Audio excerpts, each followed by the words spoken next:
sur Voyage.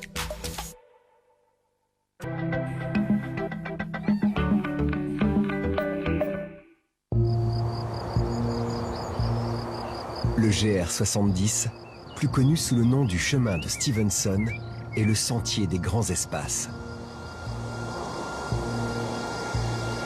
Environ 220 km sans grande difficulté à travers la Haute-Loire, la Lozère et les Cévennes.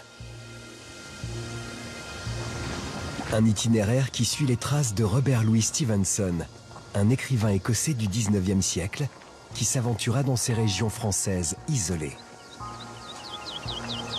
Il tire un livre de son périple intitulé « Voyage avec un âne dans les Cévennes ». Un livre qui inspire aujourd'hui celles et ceux qui viennent à leur tour se perdre sur ce chemin, en quête d'ailleurs et d'immensité.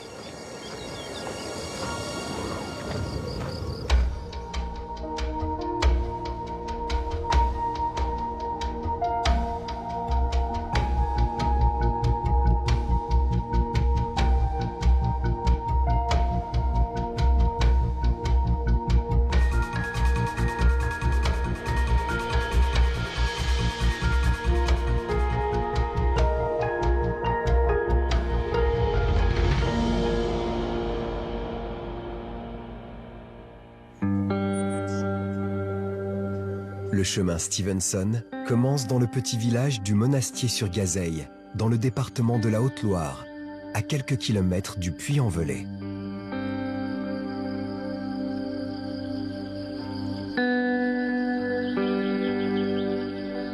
Avec une première étape qui file plein sud en direction du village de Goudet et de la vallée de la Loire.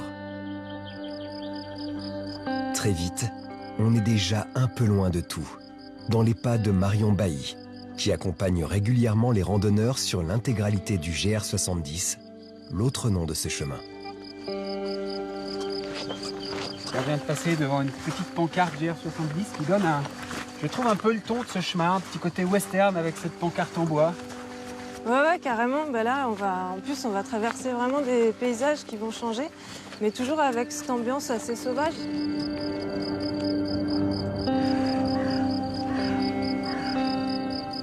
On est sur le chemin de Stevenson, Robert Louis Stevenson, écossais de son état, est arrivé au Monastier-sur-Gazeille en 1878, en septembre. Il était écrivain, auteur, et il a notamment rédigé Dr Jekyll et Mr Hyde, L'île au trésor, donc ces deux romans les plus connus.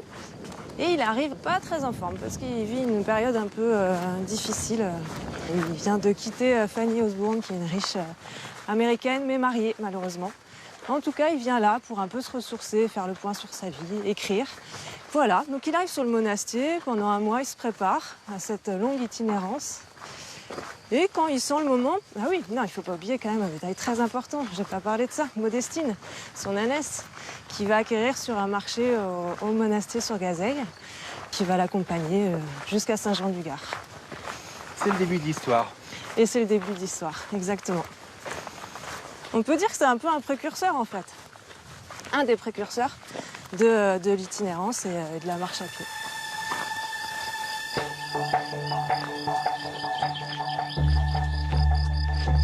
En 1878, pour l'écrivain à succès qu'est alors Robert Louis Stevenson, ce voyage est une sacrée expédition dans une des régions françaises les plus reculées.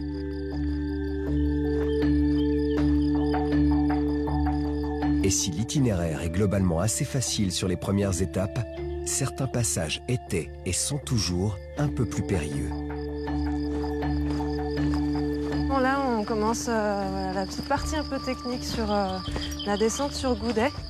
Et là, voilà, il décrit un peu ses périples avec Modestine, qui elle aussi savait pas trop des fois comment passer. Et puis bon, un peu têtu quoi aussi, sur l'affaire. En tout cas, dans cette descente, il devait être bien content de l'avoir pour... Bah ouais, là on peut bien imaginer que d'avoir un sac bien chargé, ça peut rendre vraiment la chose un peu plus délicate. Parce que nous, on a des sacs à dos, mais lui a À cette époque-là, il ne voyageait pas avec 10 kilos. Hein. Et ouais, non. Et puis justement, là, il y a des grosses descriptions de ce qu'il emmenait. Il y a des choses complètement improbables. Il se baladait avec un gros gigot, bien sûr, une boisson alcoolisée, un fouet pour battre les œufs. On ne sait pas trop pourquoi, mais on ne sait jamais, au cas où. Envie d'une omelette ou quelque chose. Et du coup, il avait vraiment un énorme sac sur Modestine. En plus, ne connaissant pas comment il fallait faire les sacs, le bas. Au départ, il a fait ça un peu comme il pouvait et il s'est vite rendu compte, en échangeant avec les gens du coin, que quand même, ça serait mieux si la charge était répartie des deux côtés. Ça arrivait plus tard. Bah voilà, ça fait partie de l'apprentissage aussi de son aventure.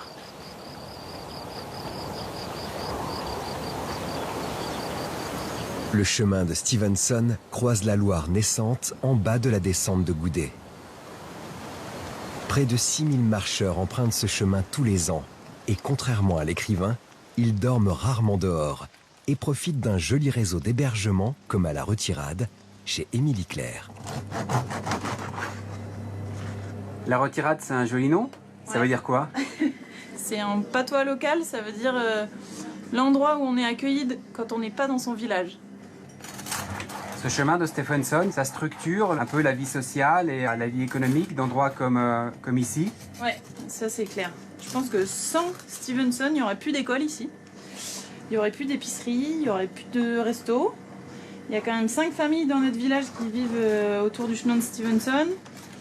Et par rapport aux autres villages de la communauté de communes, on voit bien la différence entre les villages qui ont la chance d'avoir vu Stevenson passer chez eux ou pas. Ben, ça permet de garder une vraie activité économique.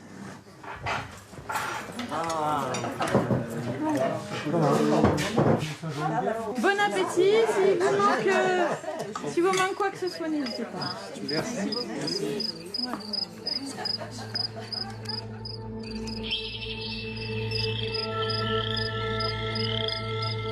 Un des musts de cette première partie du chemin est d'aller voir le lever du soleil au lac du Boucher, tout près du gîte La Retirade.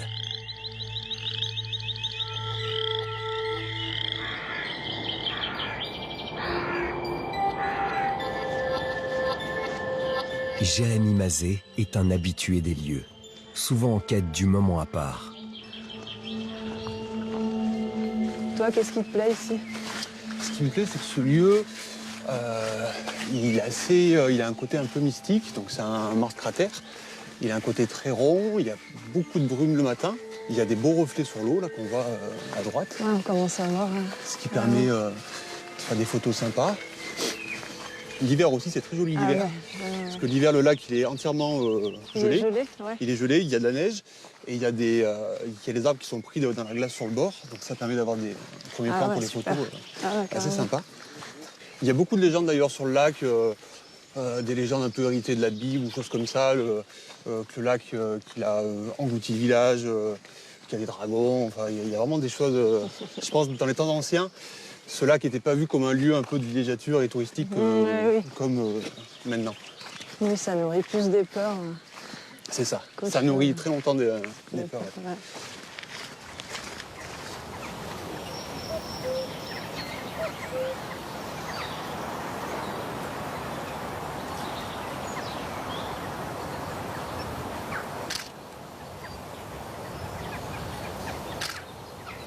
J'aime bien les ambiances, alors tout ce qui est brume, lever de soleil. Je suis pas très, par exemple, coucher de soleil, très flamboyant et tout. Je préfère vraiment les ambiances un peu, vraiment un peu comme ce lac, un peu mystique, un peu qui... Quand on arrive à voir le petit rayon de soleil qui sort après l'orage, qui illumine juste une tache sur le... C'est justement le moment. Voilà, c'est le moment, voilà. Que tu recherches. Ouais.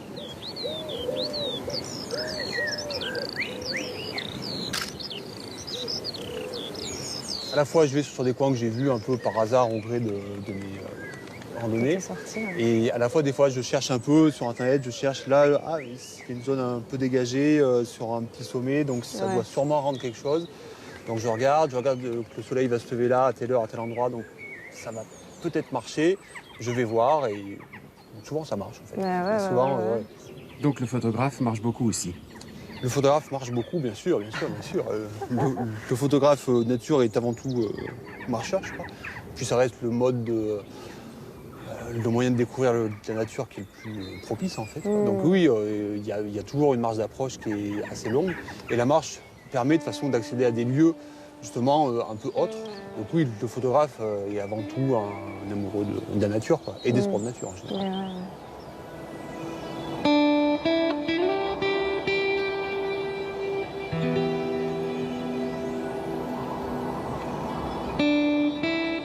La deuxième étape relie généralement le lac du Boucher au bourg de Pradelles.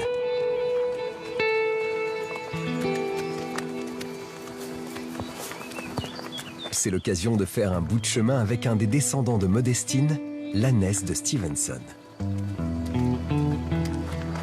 Allez, Igor. S'ils marchent comme ça, c'est bon pas. Hein. Ça va. Et des fois, les ânes sont malins, en fait. Ils s'économisent. Ou ils embrouillent les gens, surtout. Ils font croire. Je suis fatiguée, là. Ils font croire qu'à 2 à l'heure, ils sont à fond. Excellent.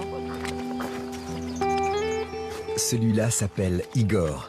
Et comme tous les ânes de Christophe Galland, il accompagne les nombreux randonneurs qui souhaitent faire le chemin à la manière de Robert Louis Stevenson. Attends, Igor, tu vas un peu trop vite, là, mon petit bonhomme. Tu préfères le bord, là? Ce chemin est devenu un peu le chemin de l'âne. beaucoup de gens souhaitent tenter l'expérience. Ils sont très curieux de découvrir cet animal. Il a un capital sympathie énorme. Il s'adapte très bien à tous les gens. Et de nature, il aime faire des choses avec l'humain. Avoir un âne sur Stevenson, c'est pas uniquement avoir un animal pour porter ses bagages, c'est... Et non, bien sûr, c'est une vraie relation. Et ce qui est bien avec les enfants, c'est que aujourd'hui en ville, on perd un peu ce contact avec l'animal. Et donc l'occasion là est très bien pour faire ces découvertes. Et les enfants sont toujours ravis. Ils aiment bien le conduire, lui donner à manger, le caresser. Et il devient très très vite le centre d'intérêt de la randonnée. Ouais. Ça rend la rando plus ludique, quoi, du coup. On peut faire marcher 20 km avec un âne Ouais, c'est ça. sans qu'ils s'en rendent compte. Il va y avoir un passage un peu On va être un peu là. compliqué. Ouais. Bon, il est à droite, je pense. Ou on va le laisser choisir, mais je pense que c'est à droite. Je laisse la longe un peu large ou... Ouais, un petit peu de longueur. Ouais. Une petite bouffée avant. Hop, Ah ouais. voilà, on y va. Allez, Et- allez. Allez, Igor. C'est tout terrain, il faut souvent Si, attendre. C'est bien. C'est bien. C'est une question de timing, souvent. Si vous arrivez devant la flaque là, en tirant sur la longe, qu'il n'a pas eu le temps d'analyser le truc, ça peut le bloquer. Ils ont un instinct de survie très développé, donc ils font les choses s'ils sentent qu'il y a zéro danger. Non, on va pas faire ça. On fera une pause à un moment où il croque Ça sera une vraie pause. et on va pas le laisser manger quand monsieur a décidé. Ok. Faut des règles. Aujourd'hui, l'expérience de la marche accompagnée avec un âne s'est banalisée sur presque tous les itinéraires de randonnée. Et là aussi, Stevenson peut s'enorgueillir d'avoir été un précurseur. Bon, on a laissé Igor, on est obligé Ouais. de continuer tout seul. Mais oui. Du coup, on se rend bien compte que là, les ânes, c'est quand même bien pratique. Au-delà du fait que c'est quand même un super chouette compagnon de voyage.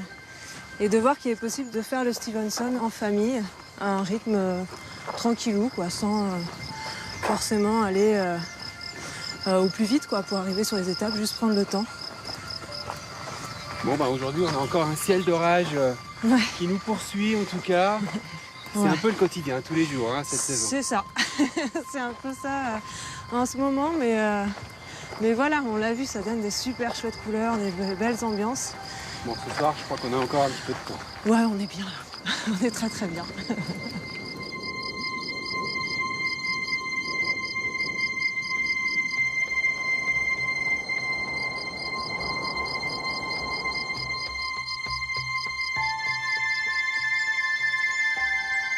On Encore un peu plus loin, le petit hameau du Chélard-l'Évêque marque l'entrée dans le département de la Lozère et dans la région du Gévaudan. Et comme partout sur cette première partie du chemin, la marque du catholicisme est omniprésente. Pendant plusieurs étapes, le GR70 va parcourir ces terres que Stevenson a décrites comme austères et rugueuses. Marion avance avec Sylvain, un des responsables de la Fédération française de randonnée pédestre, qui gère ici un réseau particulièrement dense. On change et de département et d'ambiance. Ça y est. Là, on rentre dans le département de la Lozère, le Gévaudan. Les paysages vont changer du fait qu'on change de roche. Du coup, la végétation va aussi un peu changer. Et on commence petit à petit à rentrer dans un climat un peu plus méditerranéen, tranquillement. Petit à petit. Voilà. Après, c'est sûr qu'on est ici sur un territoire, voilà, Haute-Loire, Lozère, on est presque sur un hub d'itinérance. C'est un carrefour, tout à fait. C'est un carrefour de chemin de grande randonnée. Saint-Jacques, Stevenson, il y a le GR3 qui est le plus vieux GR de France, qui suit la Loire. Ici, on est aussi commun avec le GR 470, les sources et gorges de l'Allier. Les gens connaissent la région par le Saint-Jacques et puis ils reviennent sur la région parce qu'ils ont entendu parler de Stevenson qui traverse les Cévennes, qui traverse le Gévaudan. Donc c'est des thématiques qui parlent aux gens. Et les gens reviennent pour ça. Quand on dit Marguerite, quand on dit Gévaudan et Cévennes, même Velay, voilà, c'est des noms qui appellent à la rando. C'est quoi alors tes missions? Alors nos missions au comité de rando, c'est d'abord le balisage des chemins de grande randonnée. Donc on en a en Haute-Loire 1600 km. Tout le monde ne sait pas lire une carte IGN, donc il faut avoir un outil adapté. Donc le topo guide et bien sûr un balisage qui soit impeccable pour pas que les gens se trompent. Parce que déjà il y a beaucoup de GR aussi qui se croisent, donc c'est important de pouvoir suivre la bonne direction. Est-ce que les topo guides justement ne rentrent pas en concurrence avec le métier d'accompagnateur en montagne? C'est forcément un peu. Forcément un peu, puisqu'on propose les randos pour tous. Donc après, dans des régions comme la nôtre, voilà, les gens ont plus tendance à randonner avec un topo guide et le balisage plutôt qu'à faire appel à des guides. Mais le guide a d'autres atouts, puisque c'est lui qui connaît aussi la région et qui est le plus à même d'en parler. Et puis il n'y a pas forcément les mêmes infos en plus dans les topos, quoi. En fait, moi mon métier, je le vois vraiment comme un échange. Et ce qui me tient à cœur, c'est le lien qu'on peut mettre avec les paysages, ceux qu'on voit, etc. Mais avec les gens entre eux, les gens avec nous. Et ça, avec un topo, du coup, on l'a pas, quoi. Et bien souvent, on a fait des petits repérages, on essaye de trouver un peu la petite chose qui sort du commun qu'on trouve dans les topos. Voilà. Ça va être au-dessus. Ouais, c'est au-dessus, c'est au-dessus. C'est à gauche? Ouais. Non. Ah oui, il y a la balise. Alors, heureusement qu'elles y sont les balises. Hein. t'as vu? C'est clair. Ok, un point partout.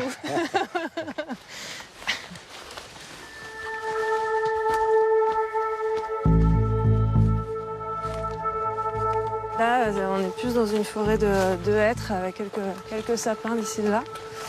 Et qui donne d'ailleurs une super ambiance. Hein. On peut voir un peu en contrebas ces grands arbres. Un peu mystérieux. Pas très inquiétante aujourd'hui, il fait très beau, hein. C'est plutôt féerique, mais... C'est jamais. Avec un petit brouillard, ça peut mettre un peu plus d'ambiance tout d'un coup. Le Gévaudan est indissociable de la légende du même nom qui apparaît au milieu du XVIIIe siècle. Plus d'une centaine de personnes sont alors sauvagement assassinées dans ces contrées. Et la France se passionne pour l'histoire de la bête du Gévaudan. Cette histoire, elle reste absolument mystérieuse. Il y a plusieurs hypothèses qui ont été évoquées. On a parlé de loup-garou, ça on n'y croit pas trop. On a parlé de complot familial autour des familles des seigneurs locaux. On a parlé de crimes sadiques sans raison, on a parlé de meutes de loups. Une personne qui a fait venir une hyène pour tuer, etc. Mais en vrai, on n'en sait toujours rien, le mystère demeure. En tout cas, que ce soit une hyène, un loup ou je ne sais quoi, c'est une légende, enfin une histoire qui a vraiment durablement marqué cette région. Hein. Oui, tout à fait. Et même dans les villages, à Pradelles, à Langogne, surtout sur le côté Haute-Loire, Saugues, parce que c'est vraiment le lieu principal, il y a toujours des petites statues qui font un petit clin d'œil à la bête du Gévaudan. Il y a bien sûr des musées. Et voilà, tout plein de récits qui tournent autour de cette bête. Sans parler des paysages qui contribuent à perpétuer cette légende. Et oui, parce qu'il n'y a pas d'histoire sans paysage un peu mystérieux. C'est ça. Déjà, rien que là, on voit que le soleil est parti, ça se couvre légèrement. Les bruits sont un peu atténués. On peut s'imaginer pas mal de choses à partir de là.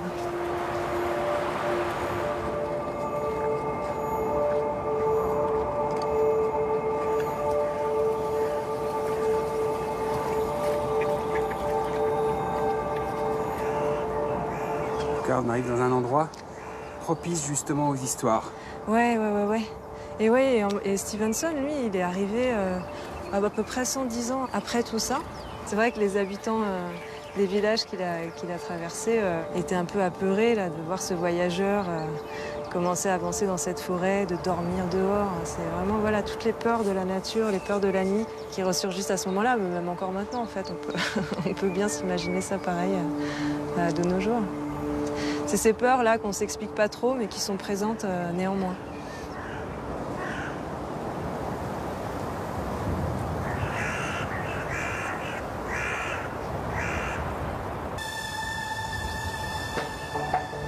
La météo, les éléments et les saisons sont autant de variables qui influent sur notre perception de l'environnement et sur le ressenti du randonneur.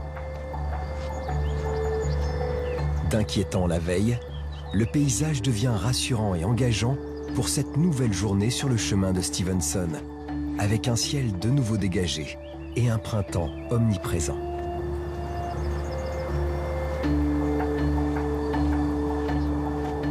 Il y a un petit quelque chose là, ça commence à devenir un peu moins forestier. Il y a plein de genêts qui nous entourent. Ce jaune et ces odeurs aussi qui est vraiment... égaye encore plus la marche et on commence à apercevoir que les paysages changent pour arriver sur la partie sud bientôt, la partie sud du Stevenson qui va nous emmener sur le fameux mont Lozère.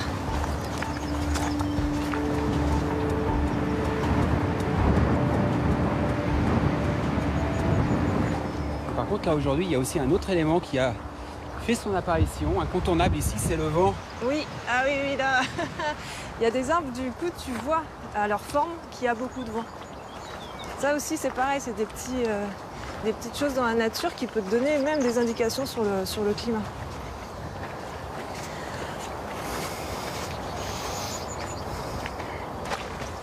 Et alors, je crois que c'est aussi la première fois, depuis notre départ, que tu es un peu essoufflé. Pas du tout. Alors là, je vois pas du tout de quoi tu parles. Ça monte quand même, mine de rien. C'est sûr. Il y a des endroits où on prend le temps, où ça se prête, voilà, c'est plat, c'est roulant. Mais voilà, il y a aussi des endroits où on reste concentré sur ses pieds, on avance, on respire. Et là, on y est, là, dans ces moments-là. Et on n'est pas dans les Alpes avec des beaux lacets qui épousent les courbes de niveau, là ça monte tout droit. Hein. Non, ils rigolent pas ici, c'est tout droit. Mais c'est chouette aussi. C'est ça aussi ce qui est intéressant dans l'itinérance. C'est que tu as des moments où il y a le dépassement de soi aussi qui est là. Et ce chemin, il se prête un peu à tous les niveaux. Justement, c'est pas extrême. Et pour des gens qui n'ont pas trop l'habitude, ça reste un vrai challenge.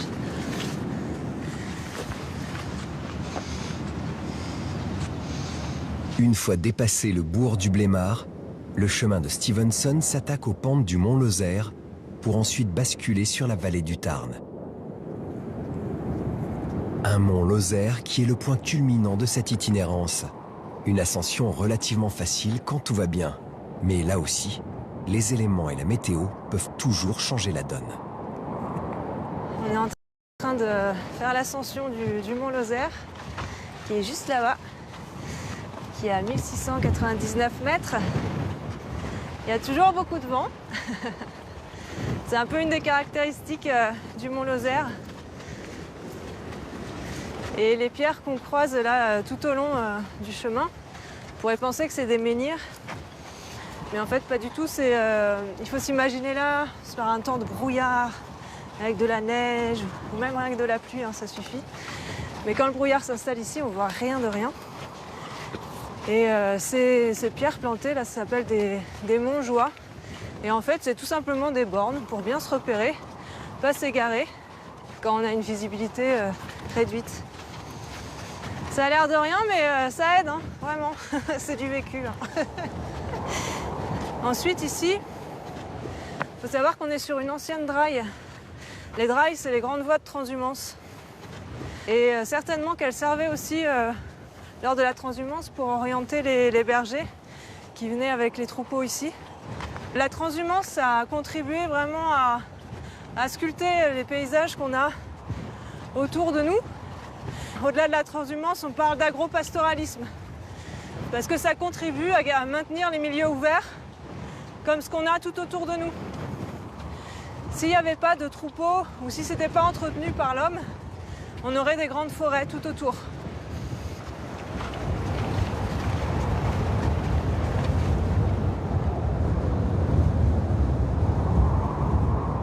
Alors que Marion approche du sommet, la prise au vent devient de plus en plus forte. Si forte qu'il n'est pas rare d'être déséquilibré et bousculé. Avec des conditions encore un peu plus costauds, si on monte d'un cran le vent, ça peut rebuter un peu. Mais là, on va avoir un 360 degrés magnifique.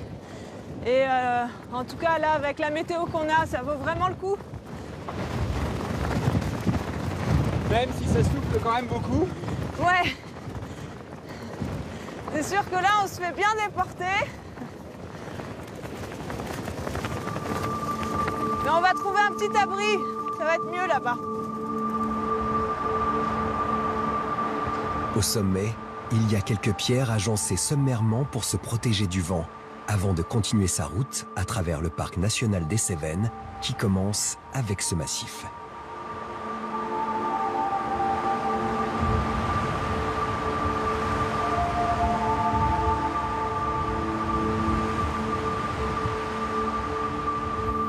Un parc engagé dans une démarche volontaire pour obtenir le statut de réserve de ciel étoilé, qui suppose une pollution lumineuse minimale. Un peu plus bas, et abrité du vent, Marion se laisse guider à travers le ciel de la Lozère par Xavier Girard, un astronome du planétarium de Montpellier.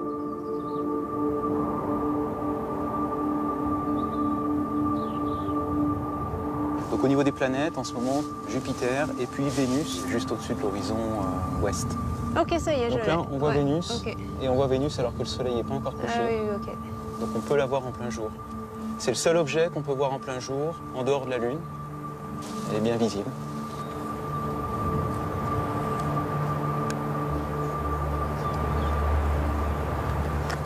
Là, tu fais des réglages pour faire une mise au point, j'imagine, oui. Pour grossir un peu. J'ai changé le grossissement parce que Vénus est relativement loin de la Terre en ce moment. Ouais. Et là, tu peux regarder, Vénus est beaucoup plus grosse. Alors Vénus, on voit juste en fait que c'est pas une boule.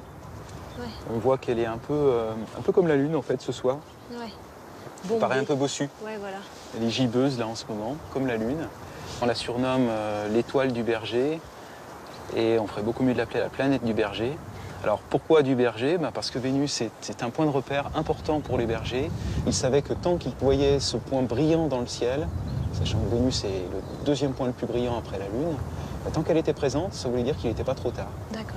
En fait, on peut voir Vénus le soir après le coucher du soleil, donc vers l'ouest, ou alors le matin, à l'opposé, vers l'est, juste avant le lever du soleil. Et donc c'est un point de repère fantastique pour les bergers pour cette raison. Une soirée comme celle-ci, on commence par observer la Lune, puisque c'est l'objet le plus brillant, et puis on peut même l'observer à la limite en plein jour. Et puis après, à mesure que l'obscurité se fait, on voit apparaître les étoiles. Donc on va essayer de se repérer parmi les étoiles, relier les étoiles entre elles par des traits imaginaires. pour repérer les constellations.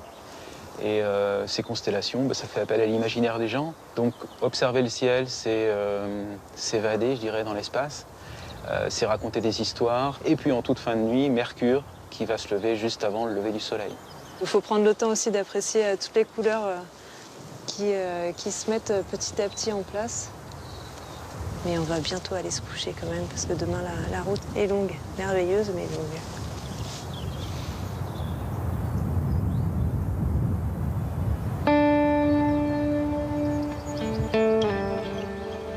Le lendemain matin, Xavier fait un bout de chemin avec nous par une des nombreuses variantes qui permettent de vagabonder en dehors du tracé officiel.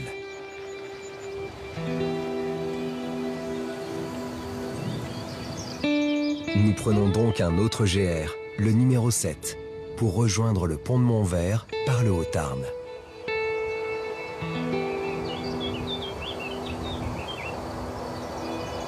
Un trajet somptueux à travers les grands espaces de la Lozère.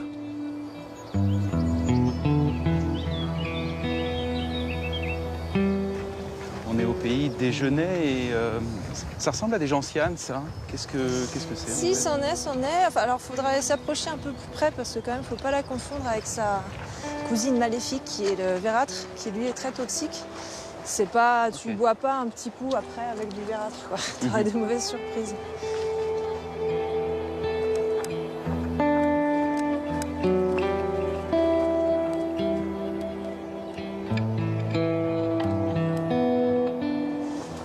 Et voilà, là, on va arriver dans ces paysages magnifiques qui, moi, me font vraiment pétiller, quoi. On voit des petites taches de genêt qui apparaissent. Là, ça va ponctuer un peu le paysage. Et avec tout le granit environnant, ça va faire un aspect, j'aime bien dire, un aspect un peu crumble. Tu vois ce que je veux dire, ce côté... Oui. Ouais, c'est magnifique. Hein. Ouais. C'est vert, c'est jaune, c'est très coloré. Et puis on a ces morceaux de roche là qui dépassent comme des champignons. C'est vraiment joli, ouais. C'est vraiment étonnant. On appelle ça des espèces pionnières, les genêts, le buis, le genévrier. C'est le premier stade en fait de recolonisation pour après arriver au stade forêt. D'accord. Et là, on en a un magnifique exemple. Si il n'y avait pas d'intervention, ça serait comme ce qu'on a en face. Tout serait envahi, ouais. Donc c'est essentiellement les troupeaux qui vont entretenir ces paysages. Ouais, donc d'où l'importance de maintenir des troupeaux, les bergers. Ouais, une activité pastorale. Ouais, tout à fait. Sinon, le risque, c'est la fermeture du paysage, en fait. C'est ça, la forêt. Les milieux se referment. Alors au-delà du fait visuel, ça va être une chaîne, en fait. Certaines espèces vont plus être là parce qu'elles apprécient les milieux ouverts pour chasser. Je pense par exemple aux rapaces. Et ainsi de suite, tu vois, ça va être vraiment une chaîne. D'accord. Ça a l'air de rien, mais en fait, ça implique énormément de conséquences derrière.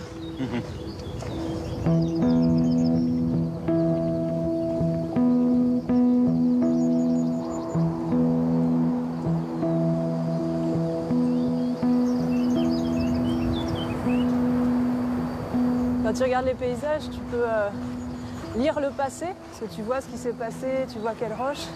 Tu regardes, tu contemples le paysage, alors tu vois le présent tel qu'il est maintenant.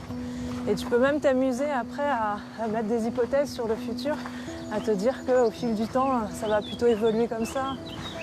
C'est en ça que c'est passionnant, les liens que tu peux faire juste en regardant et en prenant le temps d'observer tout ça.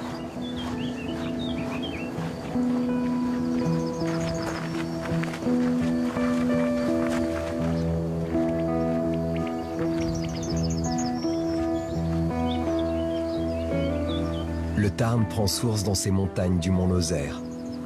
Si tout le monde connaît les gorges du Tarn ultra touristiques l'été, le Haut-Tarn est lui beaucoup plus secret et même difficile à découvrir.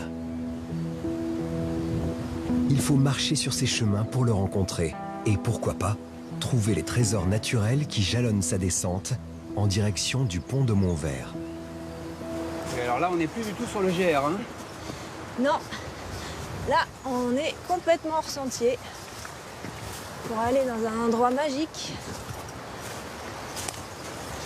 Et un petit peu confidentiel quand même. Confidentiel?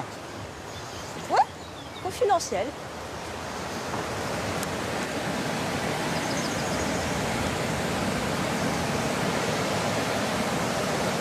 Cette grande esplanade qui finit en plus en piscine, parfait.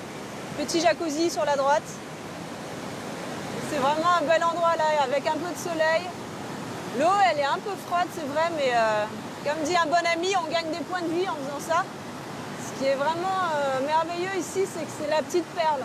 C'est-à-dire qu'il faut vraiment ouvrir les yeux, crapahuter, chercher, prendre du temps en fait. On y revient encore, hein, à cette notion de prendre du temps, de marcher, de découvrir un endroit. Et ça s'atteint, on vient ici que à pied uniquement, il n'y a pas de route autour. Et c'est ça qui fait que ça reste un bel endroit aussi. Ça se mérite quoi, voilà. On va pas trop dire exactement où c'est d'ailleurs, hein. Ouais, on va plutôt faire ça.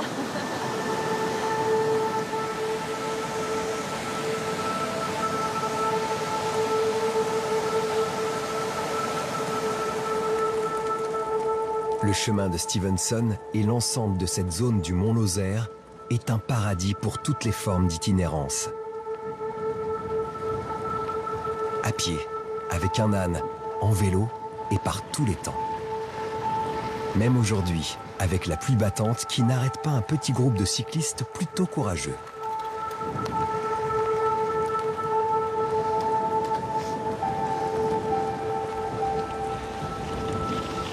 Allez, conditions un peu engagées quand même aujourd'hui, hein. Mais bon, la pluie cesse. Donc,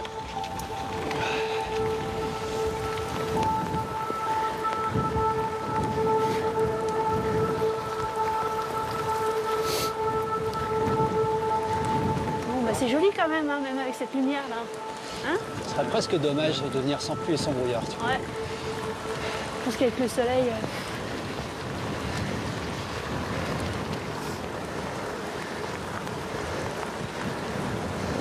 Alain, c'est le genre de petite route qui te plaît? Ouais. C'est les plus belles qu'on puisse trouver. La belle route, c'est souvent celle qu'on n'a jamais prise. Celle qu'on ne connaissait pas ou celle qu'on n'avait pas forcément envie de prendre.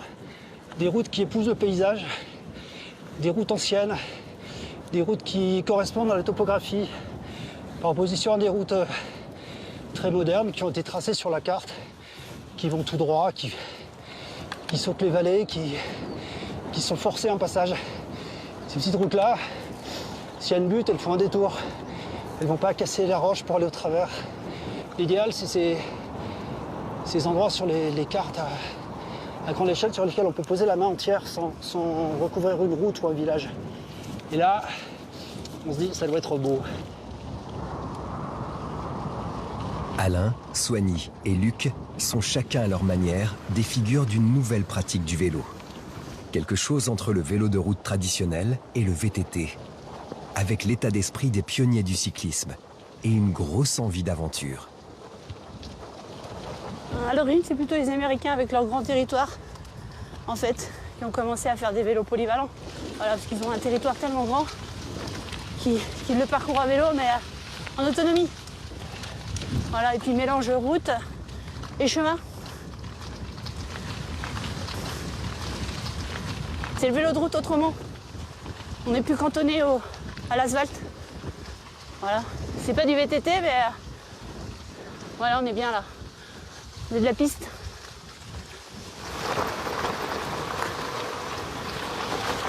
cette piste est assez somptueuse, hein, quand même.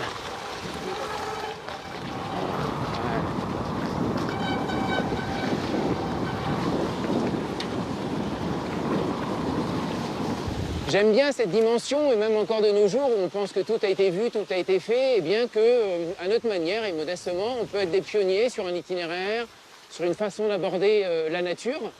Et voilà, il y a cette, toujours, et d'ailleurs aujourd'hui c'est un peu le cas, hein, il y a des conditions qui ne sont pas évidentes, ben, il faut se bouger, il faut braver le froid, la brume, la pluie.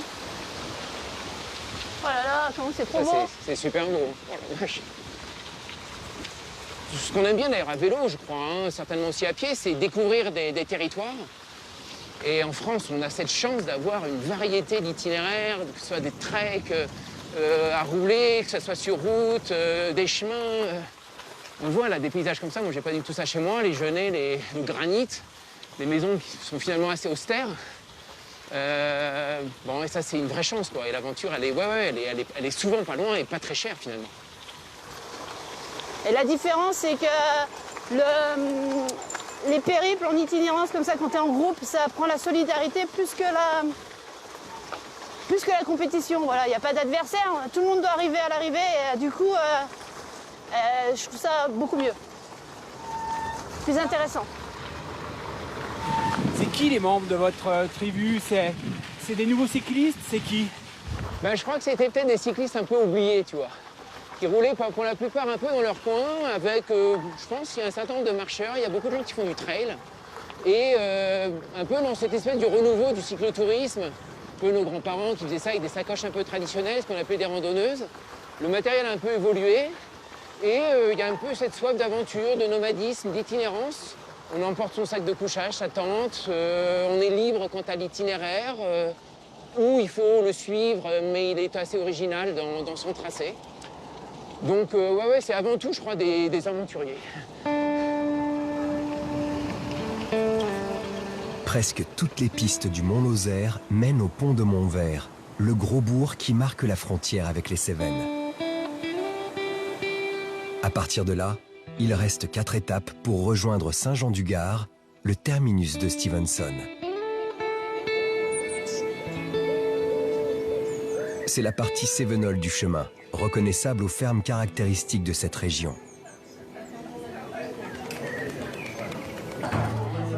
Certaines proposent le gîte et le couvert, et même, parfois, de participer aux travaux agricoles, comme à la ferme des Cévennes.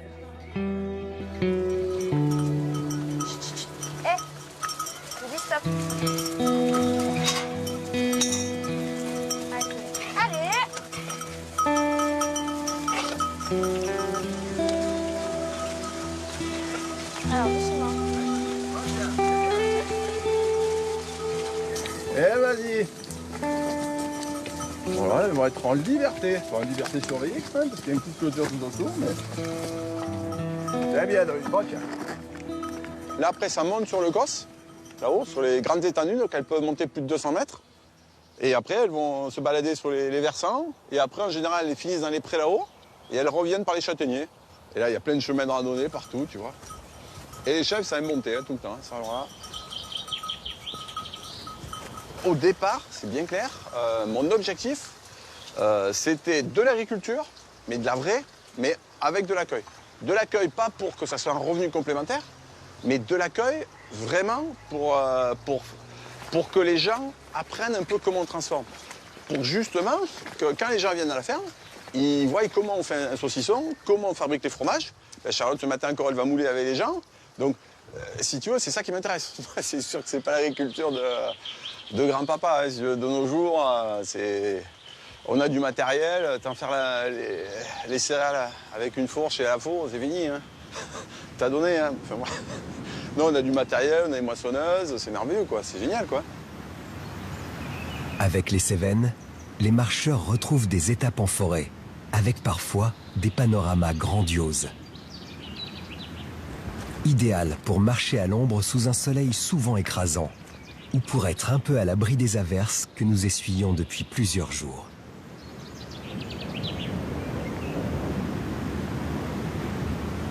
Sur des paysages de schiste, on a ces vallées là très encaissées, boisées également. On retrouve aussi l'arbre emblématique des Cévennes élargi, qui est le châtaignier. Et le châtaignier, ici, on l'appelle l'arbre à pain. L'arbre à pain parce qu'il accompagnait la vie du Cévenol de sa naissance à sa mort, puisque les cercueils étaient aussi fabriqués en châtaignier. Et nourricier parce qu'il permettait de nourrir et les gens et les animaux de la ferme. C'est aussi le paysage idéal pour comprendre un peu ce qui nous arrive quand même depuis quelques jours, c'est-à-dire ces épisodes orageux avec de la pluie. Ouais, c'est tout à fait ça. Là, on peut bien s'imaginer que la pluie, qui va pas tarder d'ailleurs, va dégringoler et aller rejoindre le Gardon qui est plus bas. Les Gardons, c'est les rivières d'ici, on les appelle comme ça, donc il y en a plusieurs. Et ça fait, ça fait vraiment effet entonnoir. Et l'épisode Cévenol, c'est bien ça, c'est ce vent du sud qui ramène les nuages qui se stockent au-dessus des montagnes et puis qui se déchargent tranquillement plusieurs jours durant. Là, on l'a bien constaté ces derniers moments. La pluie arrête parfois ceux qui ne sont pas encore partis, mais rarement ceux qui sont déjà en chemin, surtout quand ils sont habitués aux intempéries, comme ces deux marcheurs croisés sur cette étape. Les rochers, ça nous rappelle un peu la Bretagne.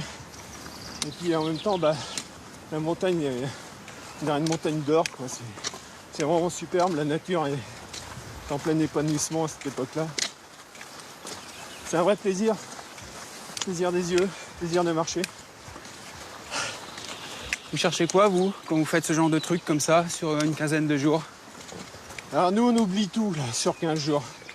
Et là, on fait une pause dans notre vie professionnelle, dans notre vie privée. Donc on se retrouve entre deux copains qui se connaissent sur le bout des doigts depuis l'enfance. Et on connaît notre rythme de marche. On prépare notre parcours quelques mois auparavant. Mais bon, c'est toujours l'aspect convivial qu'on recherche aussi le soir.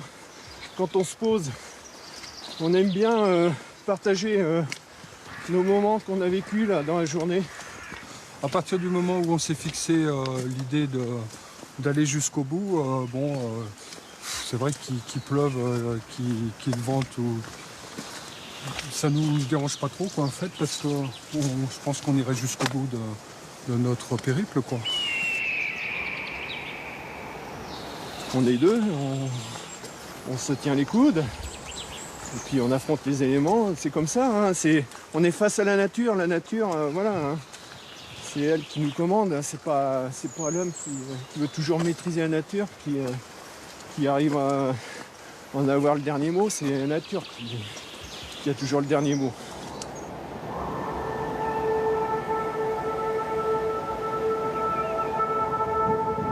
Les Cévennes ont été marquées par des siècles de protestantisme. Par la guerre des Camisards au début du XVIIIe, avec une terrible répression du pouvoir catholique. Par des maquis particulièrement actifs pendant la Seconde Guerre. Un esprit de résistance qui a façonné l'identité cévenole. Et que Stevenson, l'Écossais protestant, venait chercher en son temps, ici, au bout de son chemin. Jacques Verseil est un ancien instituteur, tout en étant berger, et aussi engagé dans les luttes actuelles. Combien t'en as du coup maintenant? Moi j'avais pas beaucoup, 70 à peu près. Voilà. Et c'est pour entretenir des terrains Ben non, c'est parce qu'en fait on a toujours fait ça, c'est-à-dire que mon fils c'est pareil, il est enseignant là. Donc à Saint-Étienne, Vallée Française, il a donc le statut agricole et en même temps l'enseignement. Donc on a toujours fait ça. Je crois qu'à la fois le travail ici agricole a été toujours mêlé avec la culture. Une culture à la fois, je pourrais dire livresque, mais aussi religieuse et politique. Toute ma famille, puisque je suis originaire des Cévennes depuis, je sais pas, peut-être plus de 400 ans, dont était alternativement ou pasteur ou enseignant. Voilà. Et puis donc sur la ferme aussi, en même temps. Il faut penser aussi qu'ici, souvent, les choses qui sont minoritaires sont majoritaires ailleurs, et inversement. Tout ce qui apparaît comme minoritaire ailleurs, ben ici, était largement minoritaire. Je pense en particulier, justement, quand on a parlé du protestantisme, qui est arrivé ici à partir de 1530 et 1560, ici, il est devenu complètement majoritaire. Alors qu'ailleurs, en France, on voit bien que c'est une forme de minorité. Donc tous les rapports ici sont assez inversés, on peut dire. Ceci dit, le fait aussi que les Cévennes aient été appelées Cévennes terres de refuge et de résistance oblige en quelque sorte les personnes qui sont là à avoir ce réflexe-là. Et oui.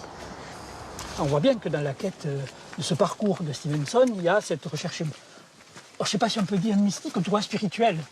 En tout cas spirituelle, c'est sûr, on le voit à chacune de ces pages, c'est rappelé dans les rencontres qu'il fait, dans la relation aussi qu'il va faire des personnes qu'il va rencontrer. Et ce que je trouve intéressant justement de ce chemin Stevenson, c'est qu'en fait il a été tracé par Stevenson. Donc c'est pas un chemin, j'allais dire, de pèlerinage. Ouais, c'est un chemin qui se trace lui-même. Et si on avait quelque chose à dire pour les gens qui viennent en Cévennes, c'est à eux effectivement de créer eux-mêmes leur propre chantier, leur propre chemin. C'est comme ça qu'on découvre les Cévennes.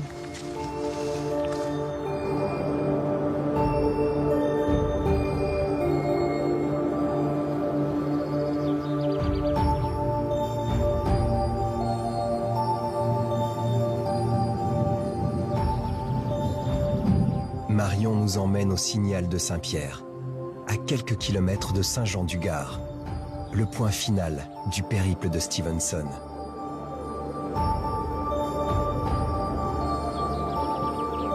Une dernière montagne pour tutoyer encore une fois ce ciel d'orage qui nous accompagne depuis le début du chemin.